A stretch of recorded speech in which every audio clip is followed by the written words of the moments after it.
السلام عليكم magacayga waxa la yiraahdaa Zahra Nuur waxaan ka imi hadda waxaan ka imi Nairobi laakiin waxaan deganaan jiray magaalada Minneapolis ee Mareykanka waxaan ahay qof qaxooti soo ahaan jira oo anoo yar oo garan kara dhibaatada haysata ciyalka iyo waxbarasho la'aanta xirooyinka qaxootiga ka jira markuu Cabdullaahi Mire bilaabay inuu organize gareeyo the book drive waxaan ahaa maalinta ugu horreysay qofkii la hadlay oo yiraahday seen ku caawin karaa maxaan qaban karnaa waxaan isku xiray Dadaab Book Drive iyo Books for Africa organization Minneapolis based wuxuu ilaahay noo suurageliyay inaan 20,000 oo book aan keeno xerada Dadaab aan u qaybinayno xerada Ifo dhagaxley xagardheer ciyalka iskuulaadka ka dhigta waxaan jecelnahay inaan sii kordhino maxaa yeelay waxaan qabaa waxbarashada inay tahay waxa ugu weyn ay dadkeena u baahan yihiin ay kaga bixi karaan caqabadahan haysta because qofkii book la siiyo waxa laga yaabaa inuu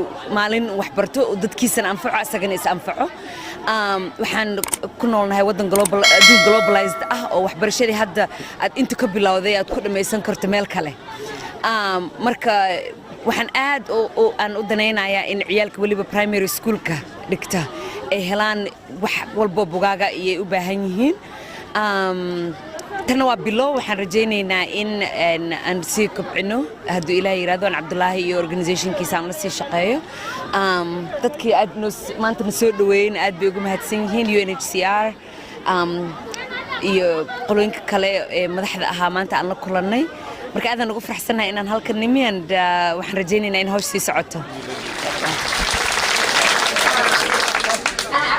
Our favorite school was called Pradali Primary School, and it looked just like this.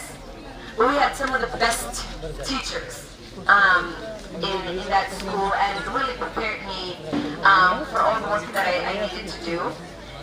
And just as I was finishing 8th grade, the Civil War happened. And you had to flee and come to a refugee camp just like this. And I was about 14. How many of you are 14? No? You're older? You're older? Okay. So you can imagine you were 14, even the older ones, right? You all remember when you were 14? You have all your dreams. I wanted to be a broadcast journalist. I wanted to be on TV. I wanted to do amazing things in my country. But that didn't happen. And the 4 years I lived in the refugee camp, I didn't even see one book. Alright? I didn't see one book. There were no schools in our refugee camp. We couldn't go to school. We didn't have library.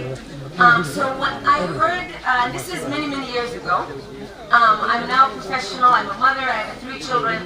And I remember reading about Abdullaahi Mire's campaign.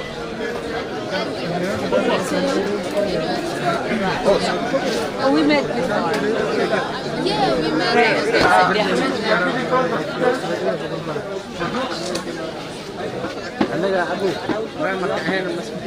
We provided. These books right here are a few boxes. They are just 7 of, I think they are how many? 6, 7, 8. They are just 8 cartons. So these are very few books that we brought for the event.